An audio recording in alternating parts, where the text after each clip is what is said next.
Hello, I've been asked by my mate Rick T Adventures to do this video for y'all. I hope you can hear me okay. Basically I've been tagged in it by him. Thanks a lot for that, Rick. I said I'd do it for you, so here I am. Right, it's basically 8 questions. So I'm going to give it my best shot. This is for you. One of them, number 1, the most memorable camp. Shit, I've had lots. I've had lots of memorable camps. Shit. One of them, me and Billy Bumfries, a good mate of mine, when we were kids. Got a tent, went up into Moors. We decided to pitch our tent. Most at night we were itching. What's going on? Why are we itching? Turns out we thought it were midges, so we got this fire going, we smoked out, think that'll be it, that'll be alright. No, kept itching. Turns out we've only gone and camped on a ant's nest, of all things. So yeah, that was very memorable. Another most memorable camp, well basically, camped up at Rascarroll with my missus in Scotland. I had a converted camper van. Converted it myself in a Mercedes Sprinter with a log burner in, lovely. Decided I'm going to camp on this bit of a car park, tiny little thing, 4 or 5 cars, gravel, down to this beach. It was blowing a hoolie like a valley. So we camped there anyway. Couldn't get no sleep. The van were rocking all night, not for the good reasons either. And all of a sudden we felt this big gust and bang, and 2 wheels had left the floor. So I ends up jumping out the van, just my boxer shorts, blowing a hoolie, pissing down with it, jumping in my van and turning it into the wind, and got a good night's sleep after that. But yeah, that was a night I'll never forget. And to be fair, them are pretty tame, considering some I've done, but for legal reasons I can't mention them. What you get up to as kids stays as kids. Yeah. Right, next one. Solo or social? Camping wise, to be fair, I've done both. Anybody who knows me, I like chatting. I'm a social kind of person. I prefer social. Going camping on your own, it's pretty boring, I think, at times.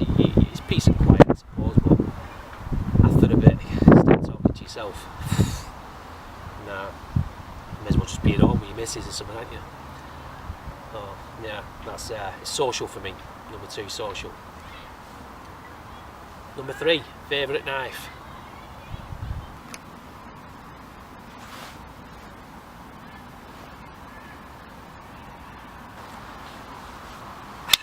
This is just a small selection of my knives. I have a bit of a fetish for knives, if I'm honest with you. I'm quite like them. Don't ask me why. I haven't got a reason. I just do. But my favourite, I've got to say, it's this bad boy. It's I've had it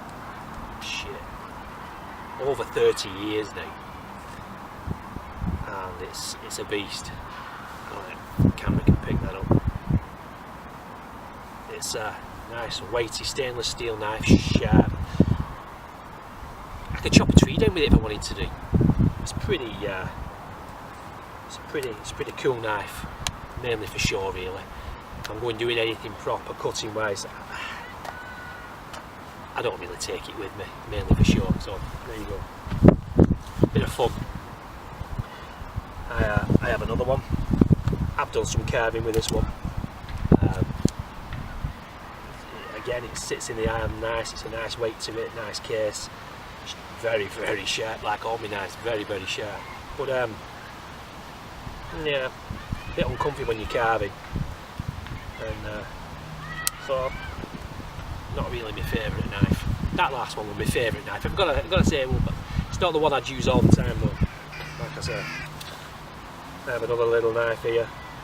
Alright, little knife. All my knives have these strikers with them. The ones that I actually use and take out and do stuff with, they have these strikers with them, as you can see at the back of the knife. Light shit with them.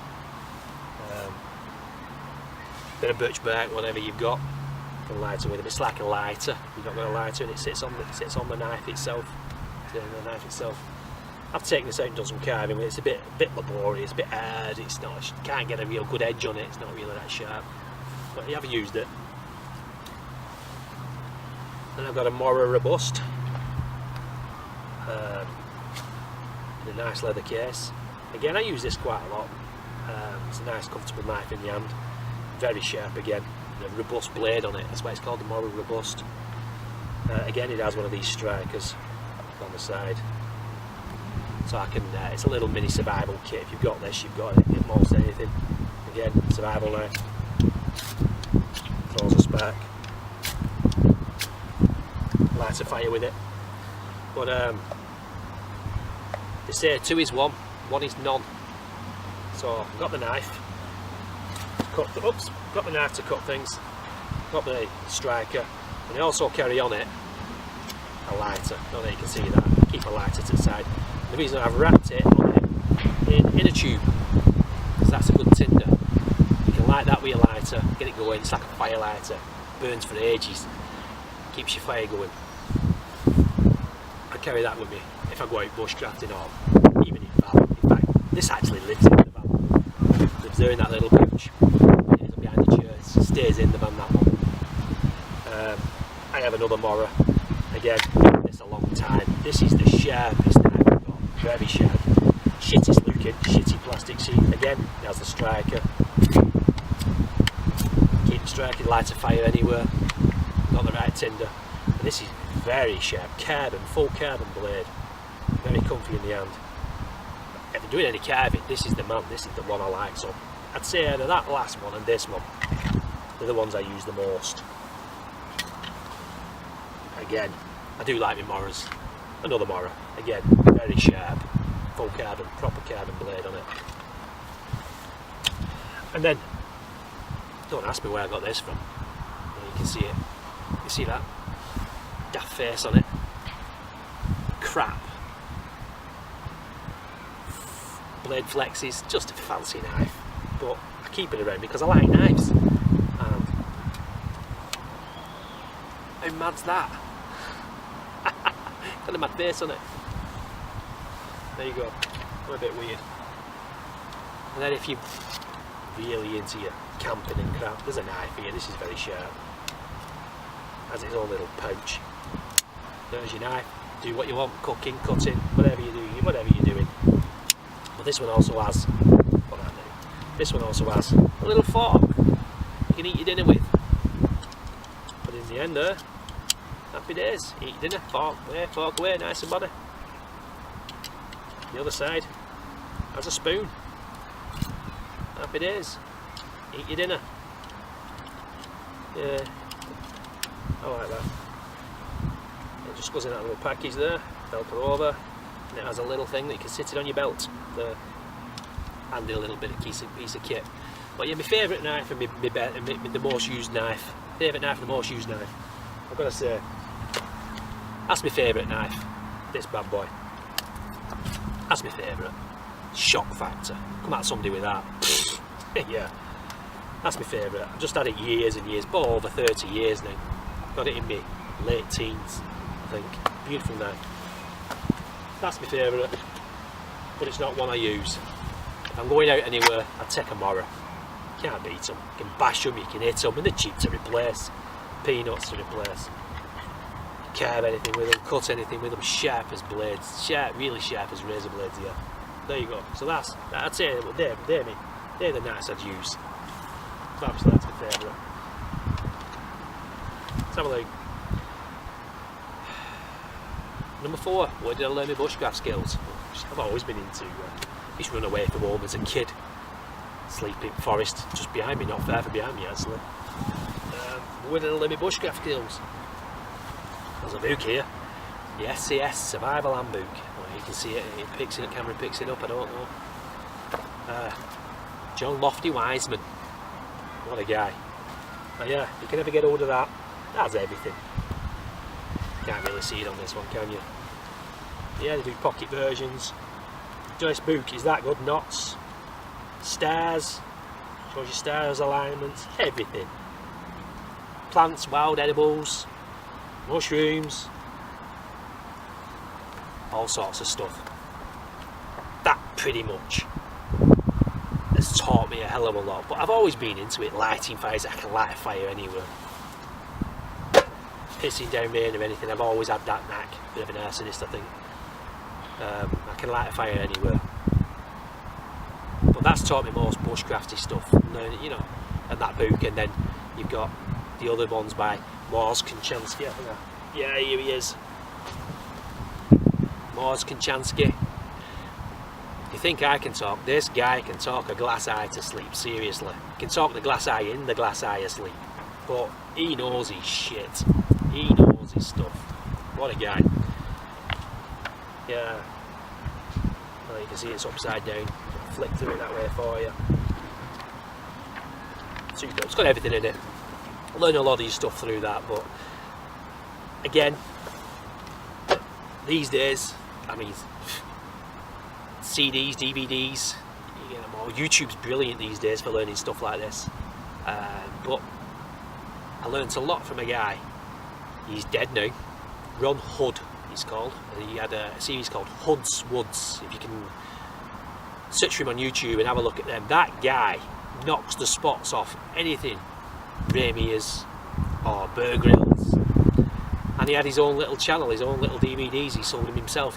He wasn't a named person. I've learned nothing off Ramiers, and I've learned nothing off Bear Grylls. I think Bear Grylls is a fucking idiot, I'm honest with you.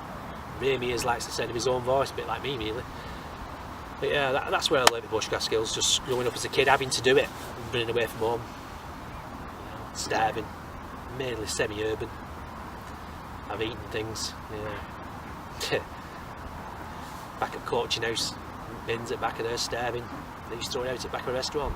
You've got to do it to survive, haven't you? I'm still here. I don't care. I don't care, I'm still here. Right. Favourite fire lighting method? Favourite fire lighting method? A lighter. This is an old brick lighter. In fact, it's fucking rusty as hell in there. You know where I found that? Upside down in a lodge. Upside down in a lodge. A brick lighter. So you can, this, how long it had been sat there, I don't know, but I took it out of the lodge, shook it a few times, got it as dry as I possibly could, blew it inside, blew it out. Struck it a few times until it started firing. And it lit. It's coming from behind me now, so there you go, and it lit. So yeah, that's until the gas runs out, that is. Superb. That'll get you out of a lot of trouble, that. Big lighter, superb. You have smaller ones, big lighters, same. Again, superb. They don't take up much room, not heavy. Awesome. I have loads of lighters. I don't even smoke, never smoked in my life. But I've got loads of lighters about me. I can light with a bore drill now, thanks for that, Rick. Lots of tips there from Rick. Light a fire now with a rubbing piece of wood together now. I can do that. Your fire steels. I'll have a look, see if I've got something. Your bag. Oh yeah, here we go. I'll do it at my feet so you can see it. It's Vaseline balls. It's a method I use, but it's not my favourite by a long shot, but it's a good one. Get your cotton wool ball. Get your cotton wool ball full of Vaseline, and your hands get shitted up. But it's surefire way of lighting a fire. Fluff it up, like that. Fluff it out, get all fibres out and everything, but it's covered in Vaseline. I'll put it there so I can pick it up. Again, give me knives up. This one, like I said, I take it out. It's got the fire steel on it. I'll show you.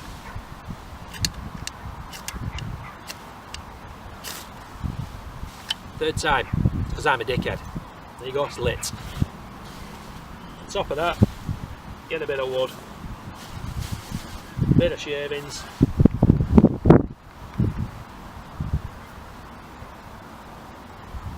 I'll get in trouble for that actually.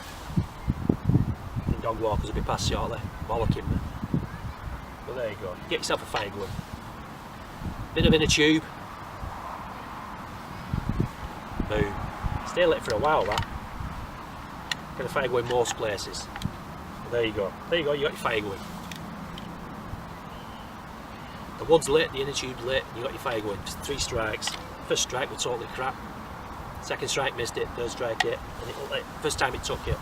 There you go. 6. Most essential item of kit. Well, to me.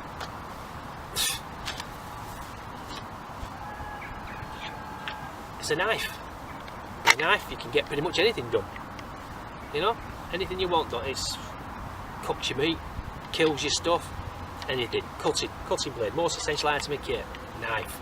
You can make a bow drill with a piece of wood, a bit of string, your bootlace or whatever, shoelace, whatever it is. Make fire with a knife. If I had to carry a second item of kit, if I could, it said most essential, so that to me is the most essential, your knife. If you got that, you can pretty much survive. You can do anything. You can use a piece of a big piece of wood, put it on another piece of wood, hit it and cut through stuff. So yeah, my knife. That's my most essential item of kit. If I could take 2, reach inside here, my saw, my foldable saw. You can see that foldable saw. Cheap crap. It's yellow, so I don't lose it. See that? No matter where I put it down, I can see it. Put that down before somebody complains at me. It's yellow, so if I drop it in woods or anything like that, it's bright, I can see it. I'm not into that blending in with all my camo army gear on and stuff like that. What's that all about? I'm not a soldier. I'm not hiding from anybody, I'm just playing camping. As you can see me, van. Yeah. So yeah, second item, essential item of kit is my saw. I like an axe, but I think it's my saw. Cut good wood, cut all sorts with that.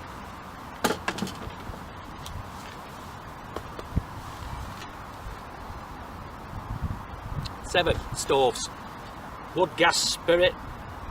Stove, which one do you prefer? Wood, gas or spirit? Never use spirit if I'm really honest with you. I'm not into it. I've got gas stoves. Yeah, keep carrying gas canisters around with you. Filling them up. Same with spirit stoves, I suppose. I never use one spirit stove. You've got to carry spirits around with you. Extra kit. Now I prefer wood stoves. Got one here. Got one here. This is my pan to cook with. Just put that out of the way there. It's a little stove. So what it's called a wood gas stoves. Now I'm not going to light this one for you because I've got a video of me actually lighting it. I ain't got time to mess about it yet. But it's a pretty cool bit of kit. Folds inside itself. Very small inside that pan. Sets it up there like that. That sits on there, and that sits on there, and you just fill it with your wood. In fact, I am going to light it for you, because I like lighting fires. So, I'm going to do it again. That piece, I'll just stick it on there for now. I'll stick it on edge for now, and I'll light it. Again, fire and steel. I've got lighters behind me. It's not my favourite, it's just easier. There you go. First time it actually hit, boom, it's hit. One knife away.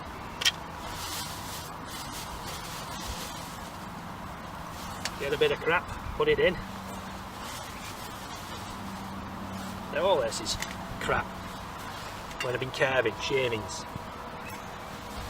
What I'm trying to say to you is, it's free. There you go. Big piece of wood, I'll take that out for now. Put that on. Now you knock these out. Like that. Do it while it's cool, before you put it in, preferably. Before you put the lid back on, preferably, not like me just then, get your hands burnt. But there you go, you drop your crap in it, and it's free. 3 bits of wood, from shaving. There you go. pan, and it just sits on top. And this pan's a bit balanced at the moment because it's got nothing in it.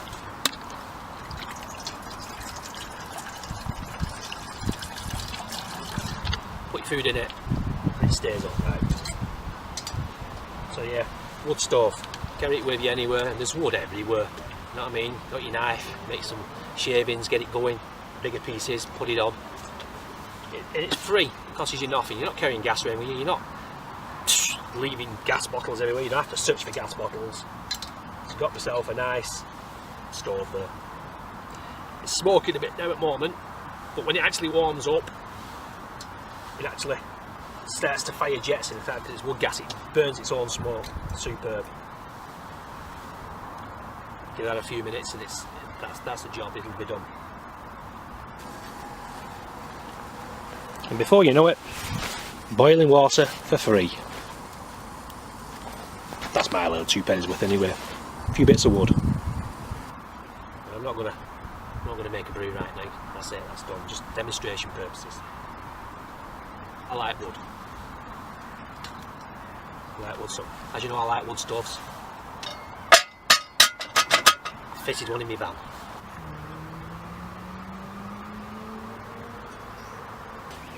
Yeah, I can cook sausages on that there, on the grill. So yeah, warms my van up, take that off. Flames, sausages I've had on there, burgers I've had on there, steak, you can have it, you can cook what you want on there, chicken pieces, you know, chicken wings, and there's, yeah, there you go. They're like a barbecue, but you've got the heat and you can cook on it. So yeah, for me, wood all day. So there you go, boiling water for nothing, can't beat it. A few pieces of wood, so that's my favourite method. As you can see, a log burning stove in the van, I can cook on that if I wanted to do. And free hot water. No need for that anymore. Take that out, it's gone.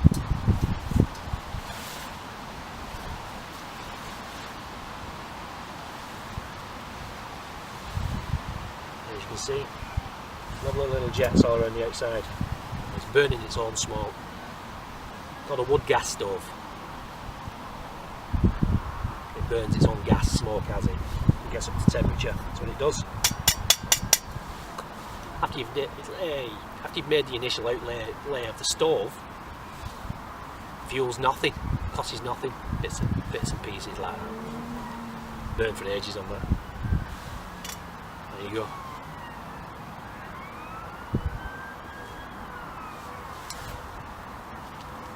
Right, next, bug out bag or go bag. Bug out bag. What's all this bug out bag business? I have a bug out van really. Everything I need's in the van. And then I'm going to need just got to put. In fact, it even has food in it. But you pack a bit of food in it, a bit more food in it, and off I go. I can go where I want. So I don't need a bug out bag as such. But I do have. What you might call go bags. It's got all the camping kit and stuff. It's got all, you know, if I'm going camping rough in it, as you say, under a tarp or something, I've got a bag that has that in it, I suppose. And I have also, lovely and warm that, I also have my kayaking kit really, so you can call them go bags really. I pick them up and go as such, but no, I'm not into all this bug out stuff because planning for disasters and stuff like that, you know. Yeah, you know what I mean? You're going about zombie apocalypse. I mean, face it, zombie apocalypse is fucking brain dead. It's games in it. It's never going to happen. People aren't going to come back to life again as zombies and eat your brains and stuff, is it? So you forget that one. Nuclear apocalypse. People planning for nuclear apocalypse. I mean, what's that all about? There's that many of them bombs. You throw a bomb, we throw a bomb, we send a bomb to you, you send a bomb to us. Everybody's dead. It's an extinction event. You're not going to survive it. And even if you get yourself an underground place and kitted out with food, when you come back up, all the earth's contaminated, the water's contaminated. You wouldn't want to live. What would you want to live for? Everybody's dead. Nah, may as well just be underneath one, as far as I'm concerned. That's my 2 pennies worth. May as well be underneath one. There you go. So the only apocalypse type of thing you could plan for really is economic. If the pound is worth nothing anymore, you know, your dollar's worth nothing, economic collapse. That's probably what you could plan for. Suppose put stuff back, you know, food away, stuff like that. Make sure you keep it a secret, because those who haven't done it, if they find out you've got it, there's no social order anymore, no police. Well, there's no police anymore anyway, is there? There's no police force anymore or anything like that. They'll just come and take what you've got. Simple as that. So keep that under wrap. That you've put a bit aside, you know, even if it just lasts a few weeks until the system reboots itself, kind of thing, and social order gets back in place. I suppose, you know. I mean, they only have to have a billion petrol shortage these days, and they've cleared out the shelves at Asda's and stuff, haven't they? You know, petrol shortage for 2 days, and Asda's shelves have been wiped out. It's ridiculous. So yeah, put something aside for that. And if it happens for any length of time, get yourself a skill. Get yourself a skill that you can trade. You know, that's it. Economic.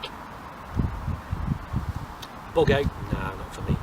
I'm more like a bug in kind of person. I'd barricade my house, and that's me. But yeah, this is my bug out van. So yeah, so if there's any bugging out to be done as such, I have a van, but I'll be bugging in. I think I'll be bugging in. We're staying put. That's for me. That's my £2 worth anyway.